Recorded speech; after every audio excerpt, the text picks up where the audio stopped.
আমি তো একটা সময় ভেবেছিলাম মালদা পাওয়ার পরে যে এনাদেরকে বললাম যে সভা মনে হয় না হবে, লোকজন তো মাঠে থাকবে। তবুও এখানকার আমাদের তৃণমূল কংগ্রেসের লড়াকু বিপ্লবী যারা সৈনিক আছে, যারা ডেডিকেটেড কমিটেড পার্টির নিবেদিত প্রাণ কর্মীরা, যারা দলকে ধরে রেখেছে, আপনারা যেভাবে এখনো মাঠে ছাতা নিয়ে এবং অনেকে ছাতা ছাড়াও ভিজে মাঠটাকে, এই মঞ্চকে, এই তৃণমূল সভাকে আগলে ধরে আছেন, তাদেরকে আমি অনেক অনেক স্যালুট এবং সম্মান জানাচ্ছি। তা আপনাদের আজকে ফারাক্কা বিধানসভার এই অঞ্চলে বেড়াওয়াটু অঞ্চল, এই অঞ্চলের রেল লাইনের ধারে এটাতে আমরা যাতায়াত করি।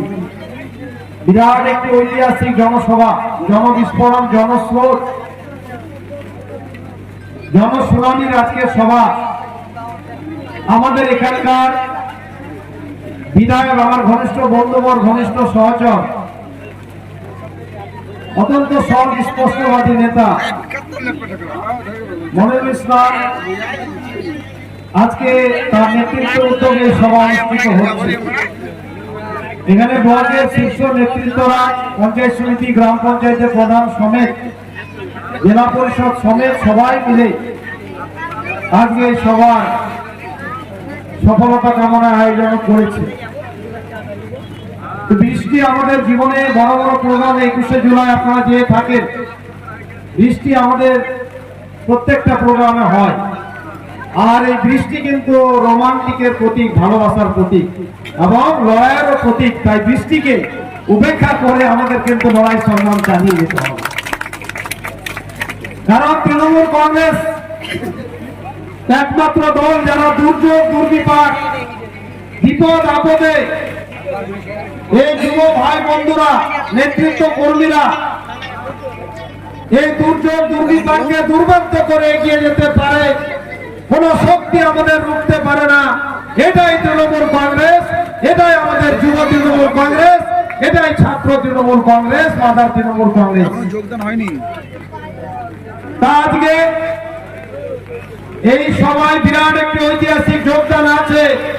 বিধায়ক সাহেবকে যেমন বলছিলেন, এখানে জয়পুর সাহেব সমেত অনেকেই কংগ্রেসের বড় একটি শক্তি, যারা ফারাক্কাকে আগলে রেখেছিল, তারা সঠিক সময়ে সুদৃঢ়তায়, সুদূরদর্শিতায়, দক্ষতায়, মেধাবিতায় আজকে তারা আমাদের দলে মমতা বন্দ্যোপাধ্যায়ের আদর্শে আদর্শিক হয়ে, অভিষেক বন্দ্যোপাধ্যায়ের আদর্শে আদর্শিক হয়ে আর বিধায়ককে এগিয়ে নিয়ে যাওয়ার জন্য তারা যে দলে যোগদান করতে চলেছে, তাদেরকে অনেক অনেক স্বাগতম, ওয়েলকাম, আমি শুভেচ্ছাও জানাচ্ছি। বিধায়ক সাহেব আজকে গরম গরম ভালোই বলছিল, আমার মনে হয়েছে লাগছে বিজেপি সারা আজকে পানি ফেলে দিছে। একটু খরা করে যে দু চার কথা বললে বিধায়ক বোধহয় একটু বগাবগি করলে হয়তো বৃষ্টি থেমে যেত। যাকে বিধায়ক সাহেব বলবেন, আমি শুধু বলবো কি, যুব ভাই বন্ধুরা যারা দাঁড়িয়ে আছে, বৃষ্টিকে ভয় পেয়ে গেছেন নাকি? কি আবার খেলা হবে তো? খেলা হবে তো? দেখার মতো খেলা হবে তো? চমৎকার প্রশংসনীয় খেলা আগামী মার্চ মাসে ফাইনাল খেলা অনুষ্ঠিত হবে তো?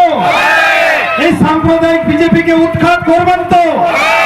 এই সাম্প্রদায়িকতার পৃষ্ঠপোষক এই বিজেপিকে চিরকালের জন্য বিদায় দেবেন তো? জোশ ভালোই আছে।